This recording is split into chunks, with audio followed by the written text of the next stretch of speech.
welcome back to the Breaker Bros, and this is our reaction to the Bengals. Is it 24-37 loss to the Lions, and Yeah, it was a stinker for most of the three quarters, mainly on the offensive side. I mean, outside of the first drive, I guess defensive series. Outside of that, I thought the defense played pretty good. yeah. I mean, if they would have had, I know, like when we looked at it, I guess it was just yesterday that PFF has like the Bengals is like the 31st best defense in the league, but I don't know how accurate that is, but it feels like they're way better than they were last year, and I thought they played tough today. It's just too bad, because if the offense would have showed up earlier, or maybe they cut back on the turnovers, or I don't know. It's they might have had a chance to win this game with the way the defense played. Also, I feel like special teams is getting a pass, or more specifically the punter. Good Lord, that's some bad punting. No, I was thinking about that. I think if things continue to go the way it does, it wouldn't surprise me if they change punters going into next year, because he can kick it a mile. The problem is that he can't add touch to it, or he can't like take it within the 20. It's like constantly hits it into the end zone. Yeah, there were two of them right into the end zone, right? I mean, well, this has been going on all year. Yeah, but in this specific game, there were two, right? Yeah. No, it's interesting. And then like the weird penalty. Did you see the free kick after the safety? Yeah, I'm not sure what happened with that. They got penalty because he didn't kick it far enough. Oh, okay. I thought they had like an unsportsman conduct or something like that. Yeah, that's like the new kickoff rule, right? Like you gotta kick it in that zone. So like the punt was so bad that they got a penalty for not kicking it into the zone. That might have just been bad coaching, because I felt like he did what he was told to do. Oh, really? Okay, yeah. Well, you got that going for you then. Well, on the broadcast, they made it sound like there was a I know there's a penalty, but it wasn't like a procedural thing. It seemed they made it sound like it was unsportsmanlike conduct or something like that. Yeah. Okay. Yeah, I was listening to it on the radio, and Dan Hort said it looked like he was punting it out of a silo, and then they thought that it had something to do with the new kickoff rule, that you had to kick it within like the zone. Well, isn't it different though? Because it's not a kickoff, it's a punt. Yeah, but it's not a punt, it's a free kick. Well, it's a punt though. It's different. But it's more like a kickoff than it is like a normal punt, right? Well, what I'm saying is it hasn't changed. It's not like the kickoff where they adjusted everything. I think it stayed the same, right? I don't know. I'm pretty sure Word acted like he talked like it was a change. I don't know. I feel like that part of the game hasn't changed in terms of like punting after the safety, because I feel like they've always done what they've done. Because where they lined up, like it looked different. It looked like the normal punt off, is that or whatever you want to call it, because like the kickoff team and the return team, they were lined up closer to the actual punter, not like where the person's receiving it.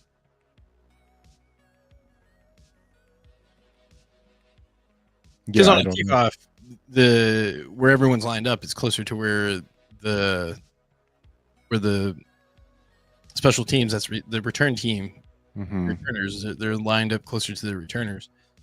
But yeah, I mean, it really just comes down to not throwing picks. It felt like if they had another quarter to play, I felt like the Bengals were probably going to win that game, weirdly enough, because it just seemed like once they started scoring, they kind of figured it out. And then, not to mention, it felt like the Lions defensive backs, they were running thin, but But yeah, no, those 3 picks early on were pretty costly, and then I felt like some of the picks were on the basically on the other team side, on the Lions side of the field, so they had short uh, short field possession to score, and then. But yeah, like I said, I feel like outside of the first defensive series, I thought the defense have kind of settled down, and they had pretty consistent pressures. I think they had 4 sacks in total, and then Hendrickson, I guess on their second defensive series where it felt like the Lions were going to go up 14-0 quickly, he got that sack fumble, which I thought was a pretty big deal. Mm-hmm. But I'm pretty sure Browning threw a pick like right after that. I'm pretty sure. Oh no, they went 3 and out. But no, it felt like the defense. I know the score doesn't look like it, but it's just you throw 3 picks and 2 of the picks are on the same side, as the other team. It's like real easy for them to score. I think they gave up a score late in the game where maybe it was more in the defense, but I think at that point they were kind of worn out. But even then, I mean, they made some mistakes. I mean, they're not like an elite defense. They're still vulnerable. They still, I mean, for sure. Like on the broadcast, they were. Too.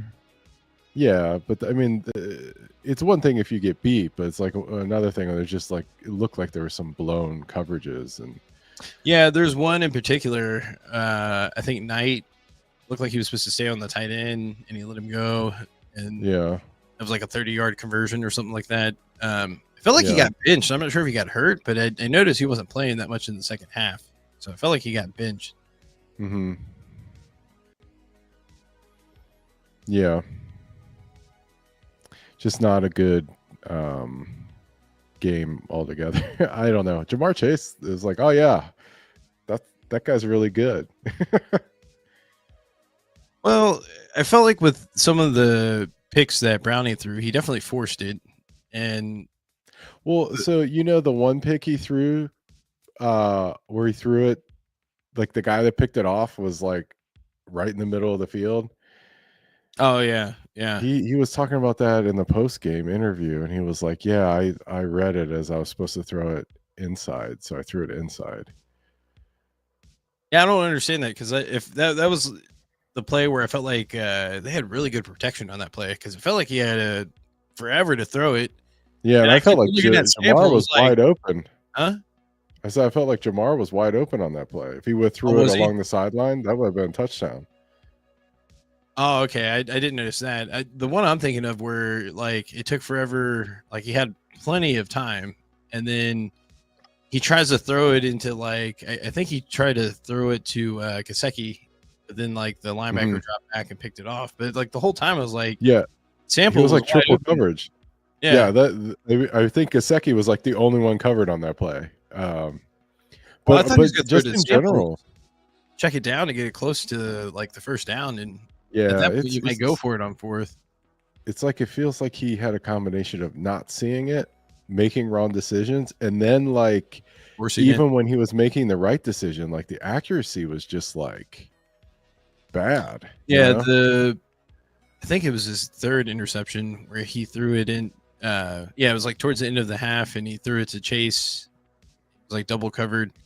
Mm-hmm. Yeah, he was open underneath. I was like, what is he doing? Yeah, dude? It's just guys open everywhere. But like even when he makes the right decision, it like the throws are just off a lot.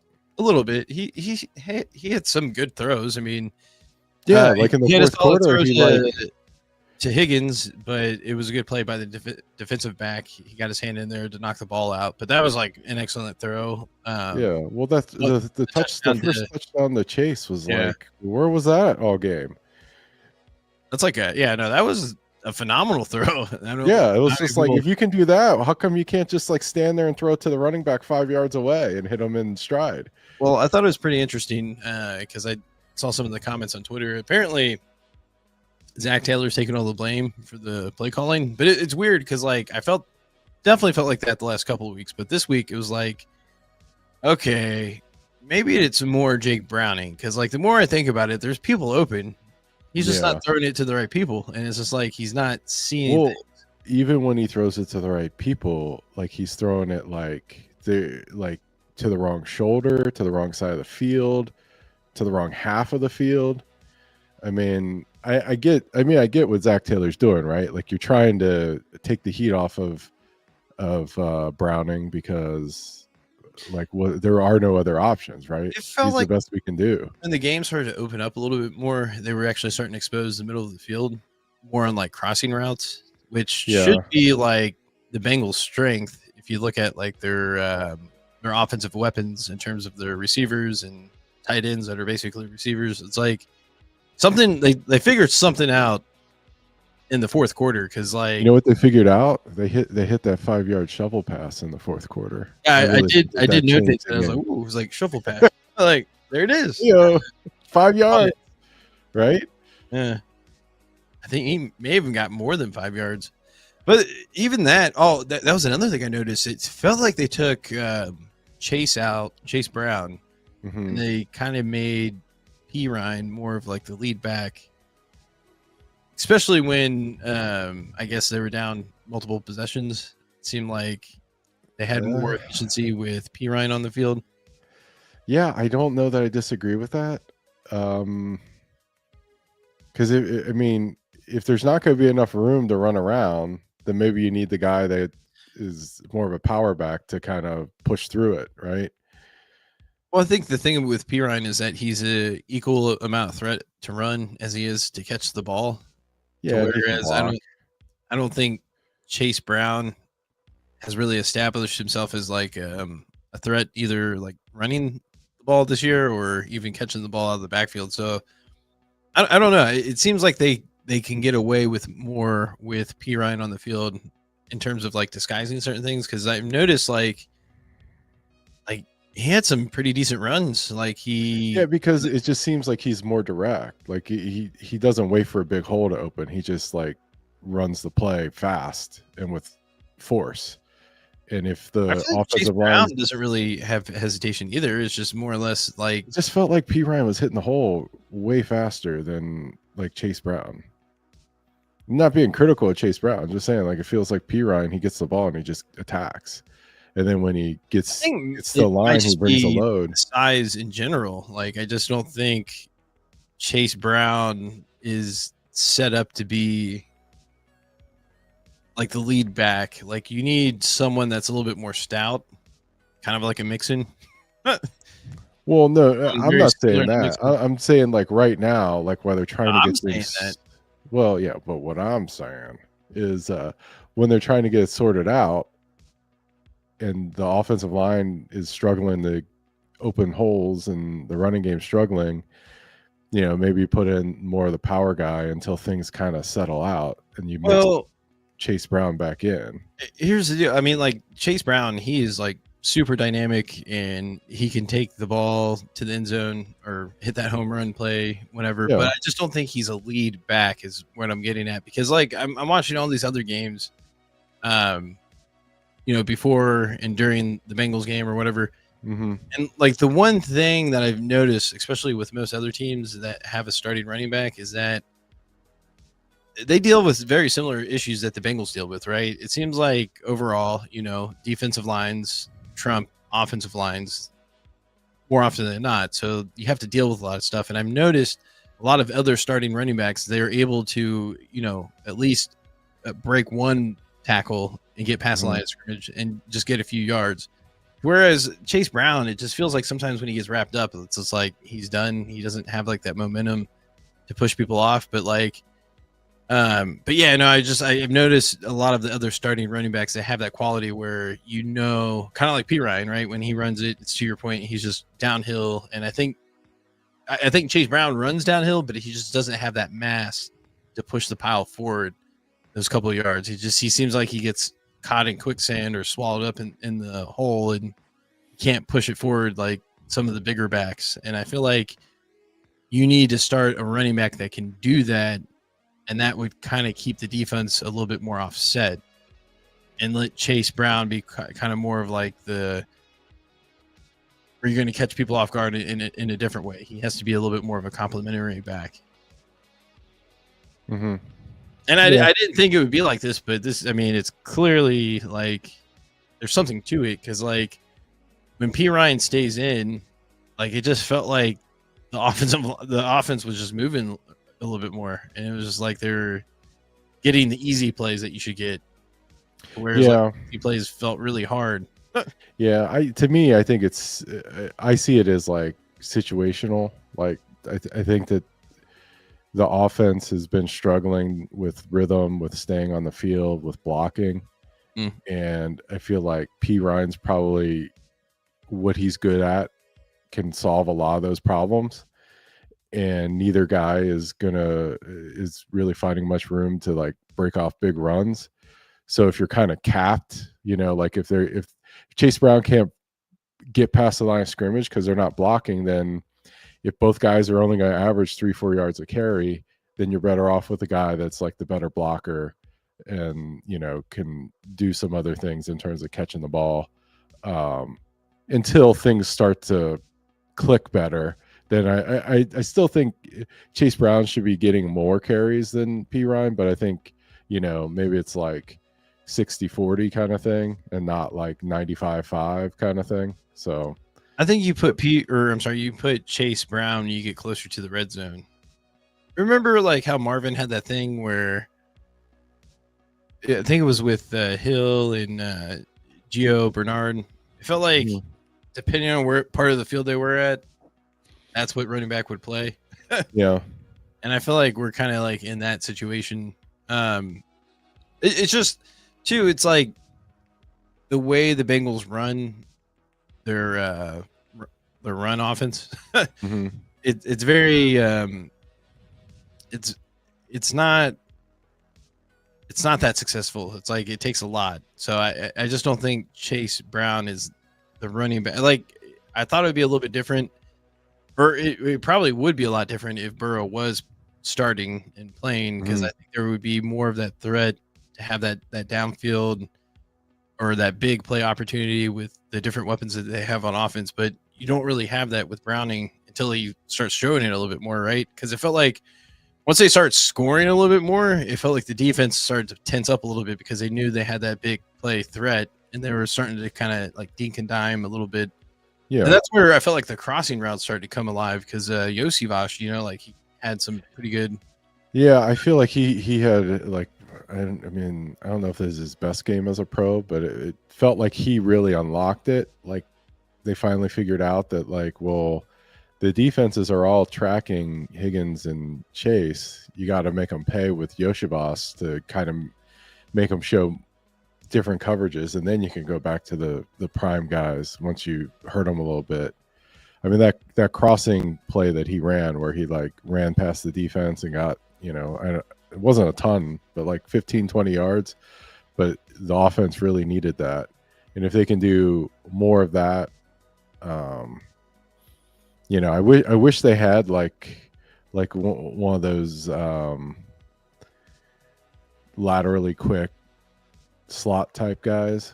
Like I know Jamar Chase can run out of the slot and run all those plays, but if they had a guy, like Amon-Ra St. Brown, or like like the types of guys that the Patriots used to always have, like someone like that where you can run them across the middle on those like quick hitting routes and kind of relieve some of the pressure. But like those guys take tons of hits, so I don't know that you want to like expose Jamar Chase to a bunch of that, because I mean mostly because of the amount of money they're investing in him, like where you can get like that kind of slot production from a less expensive player. But I think it would really help the offense out a lot, because like the tight end stuff is kind of slow. It's useful, it works, but like if they could just get a guy that could get open, before the defensive ends can get through, and you can dump off and get like 2-3 yards, that's kind of what they need, is guys that can open up quick.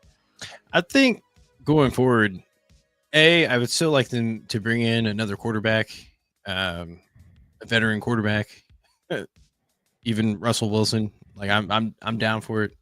It's not worth wasting the draft picks. He's not going to be worth that. The reason why the team is in the position it's in is because just seem to waste mid-round draft picks on guys who can't play.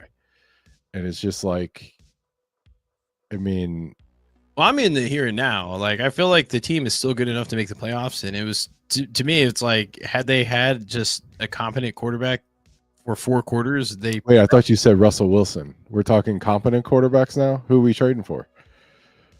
Russell Wilson would have won this game. No, Like, I don't know what to Russell say. Wilson is worse than who we got. No, if Jake Browning played the way he did in the 4th quarter the whole game, then yeah, it would. No, Russell Wilson's terrible. He's not the answer to any question in the NFL anymore. Okay, well, I would bring in Russell Wilson or even Jameis Winston or now you're talking. Well, you got to do something because, like, no, I think Jameis Winston would be a huge upgrade. Let me finish. Okay. Bring in a veteran quarterback now. Mm-hmm. That way they have a few weeks to kind of, ready to go. And you put Jake Browning on a short leash. He showed something towards the end of the game. And it's like, oh, okay. He definitely showed signs of like, okay, well, he had those plays where when people did believe in him, that's why. But you can't count on that, obviously, because something's going on. Like, it felt like things probably should have clicked a lot sooner. And for his, last 3 starts, he's missing stuff, and it's just like obvious stuff. And you would like to see it get better over the course of the year, but nonetheless, it's like you got to do 2 things at once. Like the Bengals, it looked like it could have been a lot closer game, and it should have been. Had they not thrown the 3 picks early on. Well, see, it's not even the pick. It's not just the picks. It's that it's mainly the picks. I mean, but he was averaging 2 yards an attempt for most of the game and throwing picks, right? Like, usually if you're a guy that's like aggressive and push the ball, like, you might throw some picks, but you also hit some big plays.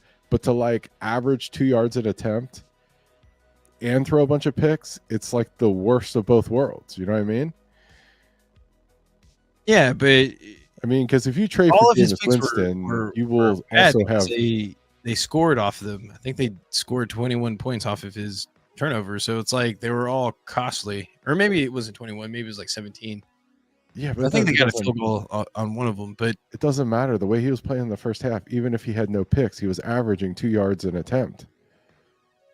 You can't. It's so what? You punt it, and that's why or an interception. Who cares? That's why I feel like if you had someone like a Russell Wilson, they would have made some of those throws because there were definitely people open. It was there were people open. He's just not seeing everything for whatever reason, and I think it's probably just a mental block. And it felt like maybe he kind of got over it. Like, it was kind of the tension was relieved once they start scoring a little bit. Because I think they scored 21 points in the 4th quarter, which outscored their last two in like 2 games in 2/3 of a game. Yeah, no, they scored a ton of points in the 4th quarter. But if you're talking about replacement quarterbacks, you need to stop talking about Russell Wilson. Jameis Winston, I'll hear. I don't think he's bad. He's terrible. Let me rephrase that. I don't think he's like he would be good on the Bengals because it's like all you have to do is get the ball to your playmakers. Like, that's really what it is. It's like you don't have to have him win the game. You just have to have, because like I said before, it felt like, oh, well, we're obviously not calling the right plays because people are not open. But then you start rewatching the game a little bit, and you're seeing there are people open everywhere. You're just not getting the ball to them. So it's just like you got to make the right reads, and it comes back. Yeah, I think he's processing very, very slow because it seems like every time they throw a swing pass to the dump off, yeah, he's way too late. It's way too late, and that guy just gets absolutely just steamrolled. Yeah, like every time the Bengals play someone and we're on defense and they throw it out to the outlet, those guys usually get 5-10 yards. And it's like, it seems like every single check down that Browning throws, like a linebacker or a safety is like screaming in at full speed, just ready to take like the knees out of the guy. Well, because when he throws it to the check down, they've already like sitting on the sideline for like 2 or 3 seconds, and like the defenders are just like waiting, like, oh, you are gonna throw it, like yeah, and he kind of throws it slow, like he doesn't throw it hard. So I don't. I feel like if you, I don't know. I mean, I guess I don't have a better answer than Russell Wilson, even though I do like Jameis Winston more. But I feel like Jameis Winston is also going to throw 3 interceptions every game, but he might throw like 5 or 6 touchdown passes too. yeah. But then sometimes you have the game where he does 6 and 6 or 5 and 5. I don't think either one are necessarily the worst options, because it's like they both played in the AFC North, so I think they would have a lot kind of understood, especially going against the divisional rivals. But it's like worst case scenario. I still want Browning to work out. And I just think for 3 quarters, I was like already to the next quarterback. Yeah. Then he did show like, that. Do you think that he realized that like Zach Taylor was trying to get him killed, and then he like decided to play better? No, I think he started calling like quarterback. I feel like we got to a point in the game where like Zach Taylor's like, crap, I can't bench this guy. I'm just going to keep calling quarterback draws until like. I think the problem is that the Bengals offense, to master it and to get it going at like at its peak, it's like it's really hard. It's like you're playing quarterback at the most difficult level in the Bengals offense, because it's like everything's so determined on making sure you're hitting the right passes, and because if you don't make the right reads, you can go like 3 and outs go really quickly, and like they don't really rely on the run game. So it's like I think it's a lot for any like backup quarterback to come in, but a lot of other teams they pretty much have like a running game established, and you can kind of lean on that. And most other teams have a somewhat like their offensive line is either good at like run blocking or at pass blocking. Like most teams have one of that figured out, to whereas the Bengals kind of just okay at both. Either right now. Well, yeah, probably subpar at both, but it's like, so he got thrown in that situation, and I think there was a lot of pressure, and I think he was in his head a lot, because I could kind of see it in the sideline, because I was almost like, you would be better off just bringing the other quarterback in, because I think I don't know. I don't know that he's out of that. Did you watch his post-game press conference? He looked pretty. Well, because like, well, yeah, because I think he knows he's probably better than that, but I also think like the pressure is getting to him. But then I felt like a lot of that tension kind of went away as they started scoring, because you could tell the offense, especially in the the fourth quarter, they could kind of smell blood in the water. Because I think the Lions were at their like basically their back end of their depth chart for their corners. So yeah, like they were ready to score. Like they knew they had that advantage, and like they were going to expose it. But obviously they didn't have enough time, and the offense woke up way too late. But I'm glad they were able to figure something out. And there were times, even though the score was, or the Lions pretty much for most of the game were up 2 possessions. But there was times where it just felt like the Bengals could come back, even in the second half, when they got in the fourth quarter, when they got it back down to 11 points. There was a little bit of a feeling like, okay, they could potentially do this. But then the Lions scored another touchdown, or it was kind of like, okay, it's probably too late. But at least they showed something. Yeah, I mean, it's way easier as like a fan to watch a team that like can fight back a little bit than to watch a team that like, especially on offense, for almost 2 straight games looked like they couldn't do anything. Well, at the end of the year last year, if the Bengals had this type of defense last year, they would have made a playoff run. Like, yeah, the defense is looking good enough, right? Like they can, it feels like they can cause turnovers too, where I didn't really feel. Yeah, well, they seem to be a lot better at getting themselves off the field, which is like which was a major problem last year, is they just could not get off the field. so they can get stops on third down. They can get some turnovers. They're using their younger players. The defensive line looks stout. Like you can still beat them. Like on the perimeter, over the top. They still don't know how to guard tight ends. But at least you can't just run it up the middle. And yeah, no, they've actually plugged that up pretty well, actually. Yeah. And I think that's actually going to fit really well within the division. Because a lot of Browns, I don't know, the Browns running game starting to take off now with Junkins. But I think the Browns could beat the Steelers next week. I think that's. It sounds crazy. Well, it's really not that crazy sounding because I don't. That crazy, no. Because I don't think the Steelers are like. The biggest benefit for the Bengals this year is that the division is weak, clearly. So it feels like there's probably going to only be one team to make the playoffs in the AFC North, and it's probably whoever's going to win the division, obviously. So, yeah, I mean, it sucks to lose this game. It looked like it was going to get ugly fairly quickly, but I felt like the defense showed a lot of resilience, and then the offense woke up way too late. But hopefully, I don't know. I feel like they can.